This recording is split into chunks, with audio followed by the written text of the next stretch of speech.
হারাম বা সন্দেহপূর্ণ খাওয়ার সময় বিসমিল্লাহ বলে খেয়ে নিলে আর অসুবিধা থাকে না, কথাটি সত্য কিনা?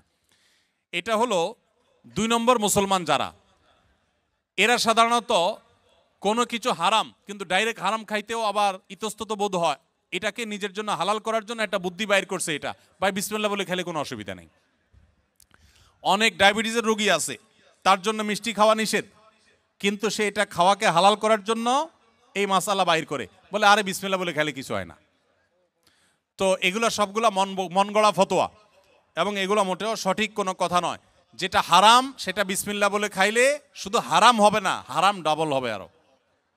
কারণ আপনি একে তো হারামে লিপ্ত হলেন, আবার আল্লাহর নাম নিয়ে সেখানে ফাইজলামতি করলেন, এক ধরনের আল্লাহর প্রতি বিদ্রোহ করলেন, এক ধরনের হারামকে হালাল মনে করলেন। হারামকে হালাল মনে করলে ঈমান নিয়ে টানাটানি শুরু হবে। এই জন্য ভাই কোনো কিছু সন্দেহপূর্ণ মনে হলে ওটা অ্যাভয়েড করতে হবে এবং হালার দিকে যেতে হবে। নবী সাল্লাল্লাহু আলাইহি ওয়াসাল্লাম বলেছেন, দামা ইউরিবুকা ইলা মা লা ইউরিবুক, তোমার যেটা সন্দেহ হয় ওটা বাদ দিয়ে যেটা সন্দেহ হয় না সেই জায়গায় তোমাকে যেতে হবে। স্বামী স্ত্রী দুজনেই যদি জান্নাতে যায় তাহলে তারা কি এক জান্নাতে থাকবে নাকি আলাদা জান্নাতে থাকবে?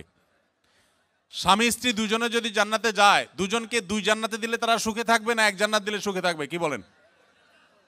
আপনারা যারা বিবাহ করেছেন, স্বামী স্ত্রী দুজনেই আল্লাহ চাহেন তো জান্নাতে দিলেন, দুজনকে আল্লাহ তাআলা 2 জান্নাতে রাখলেন, তো আপনারা কি মানসিকভাবে সুখে থাকবেন? তাহলে কিভাবে এটা প্রশ্ন আসতে পারে বা কিভাবে প্রশ্ন উঠতে পারে? মনে রাখবেন, স্বামী স্ত্রী উভয়ে যদি জান্নাতে যান আল্লাহ তাআলা উভয়কে একসঙ্গে রাখবেন, শুধু তা নয়, জান্নাতে যে হুররা থাকবেন এই হুরদের সবার নেতৃত্বে থাকবেন তার স্ত্রী। এখন আপনি বলবেন যে অনেক মহিলা আমাদের কাছে প্রশ্ন করে লিখে দেয়। একবার এক মহিলা লিখেছিলেন যে ভাই এমন একটা আমল শিখিয়ে দেন যে আমলটা করলে আমার স্বামী জান্নাতে আর যা পাক হুর অন্তত পাবে না। তো আমি উত্তরে বলেছি, দেখুন বোন, দুনিয়াতে যেরকম সতীনের প্রতি একটা দুঃখ, কষ্ট, জেদ, ক্ষোভ এটা থাকে, পৃথিবীর সব মেয়েদেরই থাকে, আল্লাহ এভাবে সৃষ্টি করেছেন, কেউ আসলে শেয়ার করতে চায় না, স্বাভাবিক। তবে জান্নাতে মানসিকতাটা এরকম থাকবে না। আল্লাহ তাআলা বলেছেন, ওয়ানাজা'না মা ফি সুদুরিহিম মিন গিল, জান্নাতে অন্তরের যত হিংসা হাসাদ এগুলো সব আল্লাহ তাআলা বের করে দিবেন, রিফাইন্ড হয়ে যাবে। আপনার এখন মনে হচ্ছে যে আমি কিভাবে এটা সহ্য করব, সেখানে আপনার কাছে এটা কোনো বিষয় মনে হবে না। আর মনে রাখবেন, মূল স্ত্রীর মর্যাদা আপনার থাকবে, তাদের সেই মর্যাদা থাকবে না। যাই হোক, তো জান্নাতের এবং দুনিয়ার বিষয়টা সম্পূর্ণ ভিন্ন ভাই। আমরা অনেকে জান্নাতকে দুনিয়ার সাথে তুলনা করি। এক লোক তিনি ধূমপান করেন, তিনি বলেন যে ভাই জান্নাতে তো যা চাবে আল্লাহ তাই দিবে, তো আমি তো বিড়ি ছাড়া থাকতে পারি না, জান্নাতে কি আল্লাহর কাছে এটা চাইলে আল্লাহ দেবে কিনা?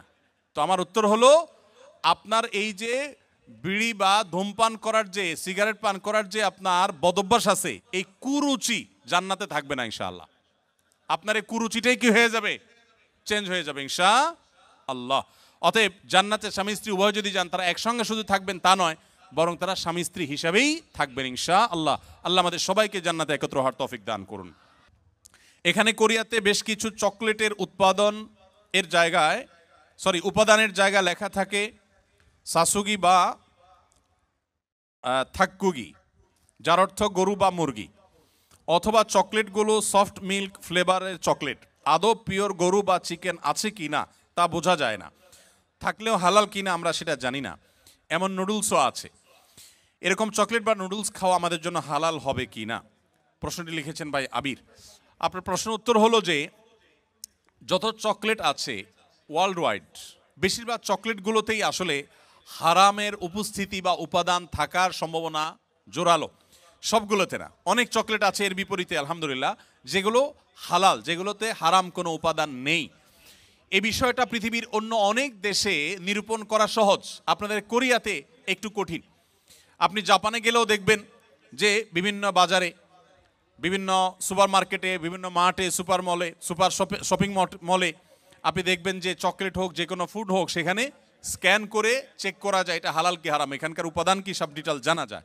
এবং হালাল সার্টিফিকেশন প্রতিষ্ঠানগুলো খুবই স্ট্রং সেসব দেশে, যার কারণে হালাল সার্টিফিকেশনের উপরে নির্ভর করা যায়।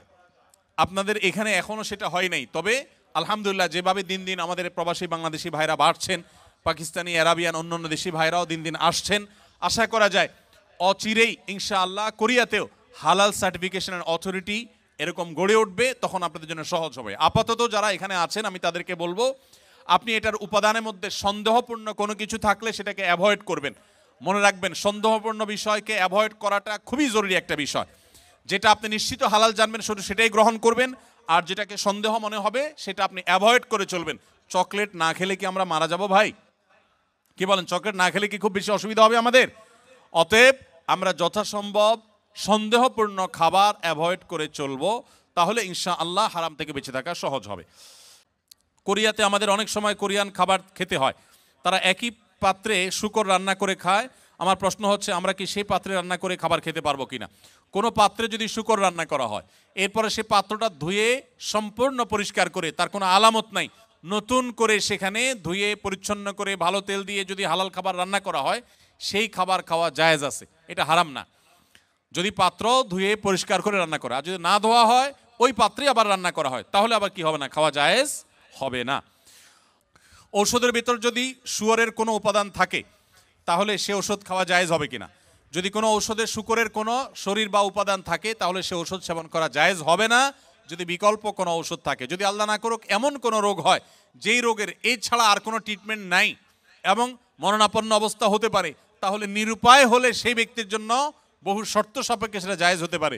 কিন্তু যখনই বিকল্প কোনো কিছু আছে, তখন কিন্তু আপনার জন্য হারাম ঔষধ সেবন করা জায়েজ হবে না।